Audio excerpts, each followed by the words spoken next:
All right. Chapter 8, The Forest Mission 3.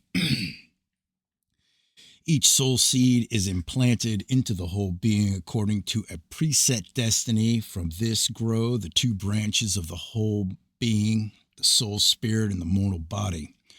Though not of mortal elements, the soul spirit, by law of affinity, draws to itself particular elements when entering matter, and so all soul spirits manifest differently on the sphere of matter and mortality. Within the seed of man, there is the life potential, which has an affinity with the life breath impregnating the lower sphere, and this, when two complementary life impulses unite, causes generation of life. The new being grows within the womb by dividing within itself into particles too small for the eye to see. These arrange themselves as to form a copy of the model contained in the soul seed. Nature composes the body in the likeness contained in the soul seed according to the law of affinity, and each new being attracts or repels certain elements and conditions according to its destiny. Affinity and destiny act in such a way that no two persons are compounded and blended alike. Everyone is different down to the smallest particle of being. The soul seed is not drawn into the sphere of matter and mortality, but the desire for existence in matter, but simply by the law of affinity. Success or failure, fame or life as a non-entity do not depend on the present destiny, though this may make them easy or difficult to achieve.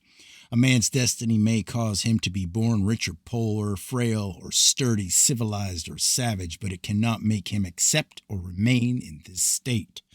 The power of procreation exists in both man and woman, though the power manifests differently in each. It is one power with two aspects, the nature of which is not easily described. The ancients called it the twofold ray and referred to an active and passive side. One, they said, was lighter than the other. The reaction of the two aspects to each other expresses itself in the interplay of love.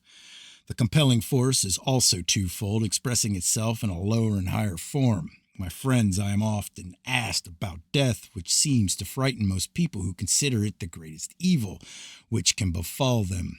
This is a wrong attitude caused by ignorance and spiritual apathy. Death comes when the body has served its earthly purpose, or should have done so, and is now worn out and ready to break up.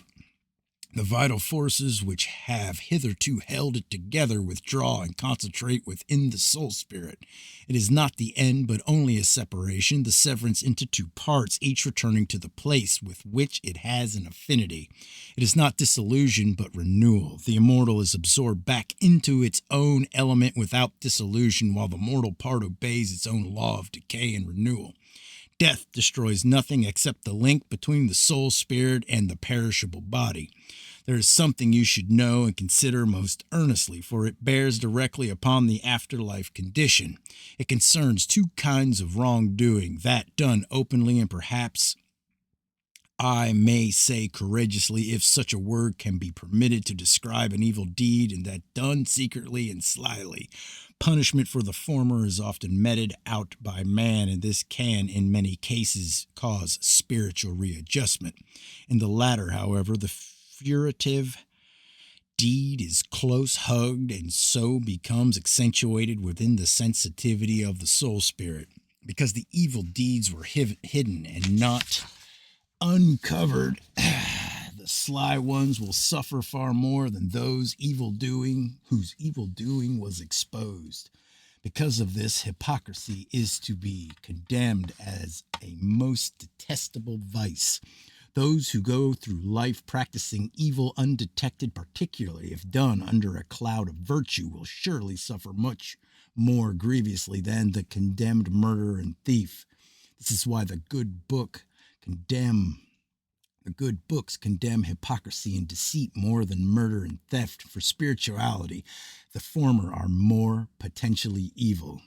It is a thing little understood. Just as little understood is the nature of sorrow and suffering.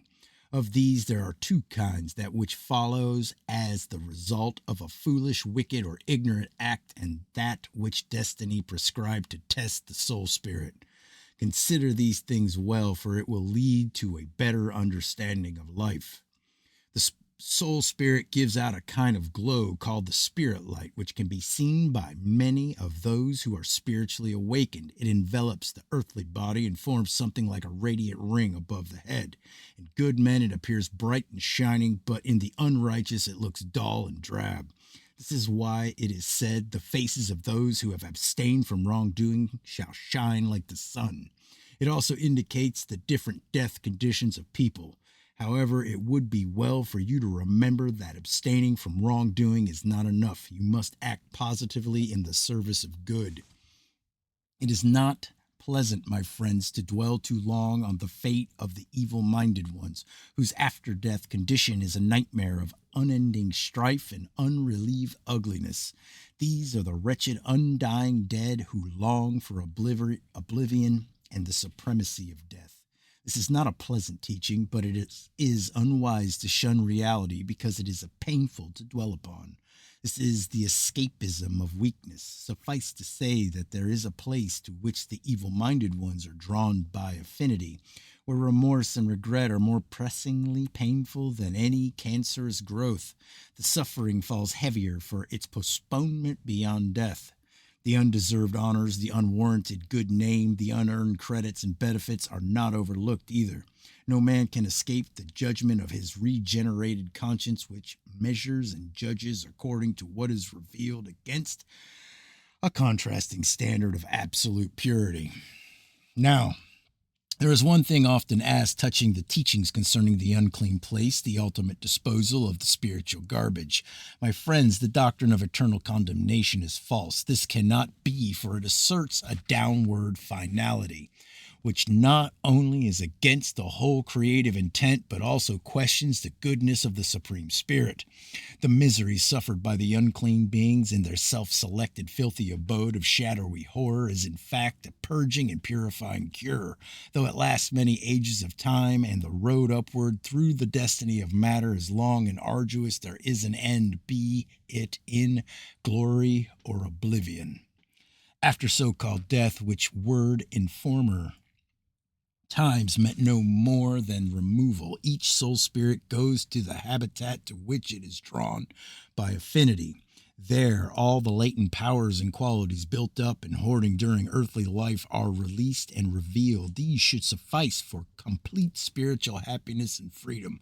And this is what the ancients meant when they said, his qualities will provide his food. Man, having learned to live harmoniously on earth, continues in a state of harmony above. The ancients also referred to this when they said, he who sows the seeds of discord reaps the wild wind harvest.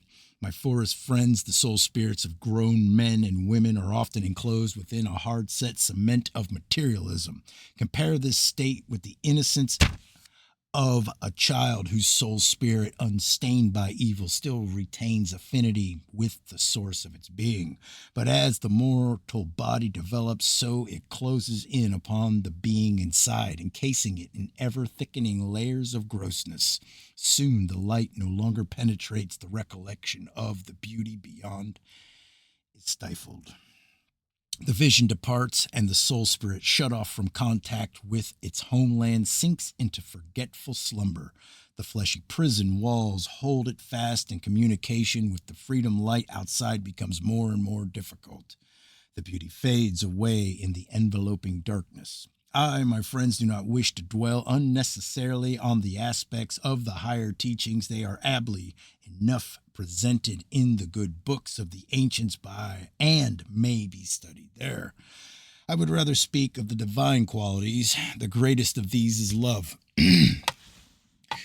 For it is through love that man can best learn about immortality. True love brings all other virtues in its wake, and with them must come spiritual awakening. With spiritual awakening comes the influx of calming power, which makes men tranquil and quiet. It stills the rowdy haste, which saps vitality and calms the unproductive bustle. Dispute and argument upon spiritual matters becomes futile, for the awakened spirit is no longer dependent on unsubstantiated outward beliefs, but upon inward spiritual realities and assurances.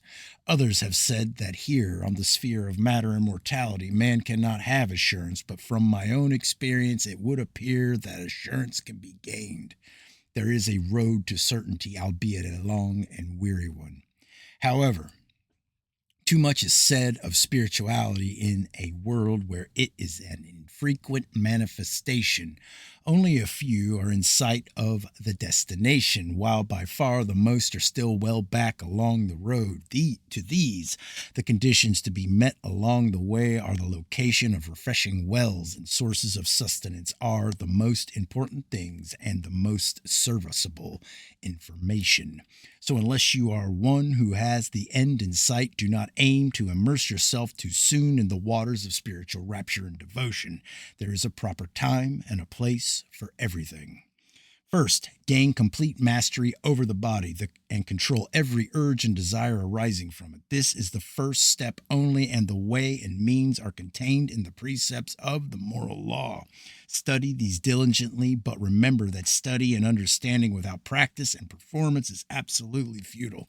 First, learn to live as you should, and only then seek to advance further. Vice is the cancer and depravity, the plague of the soul spirit. Mean and petty acts of spitefulness and malice are the pockmarkers. Such things are like spiritual diseases which strike during spiritual weakness and debility. They flourish where there is avoidance of obligation and shunning of responsibility, where there is an inability to withstand pain with patience and fortitude, and with selfish seeking for diverting pleasure and unrewarding frivolity. These are the things condemned through the ages, and who, looking back, would dare say such condemnation was wrong? The greatest gift to spirituality, by which the soul spirit becomes conscious of its own existence, is not a state of easeful bliss. On the contrary, it is a driving force spurring the soul spirit ever onward along the road of godhood to the tackling of greater obstacles. The first struggle is towards self-conquest, mastery over the mortal.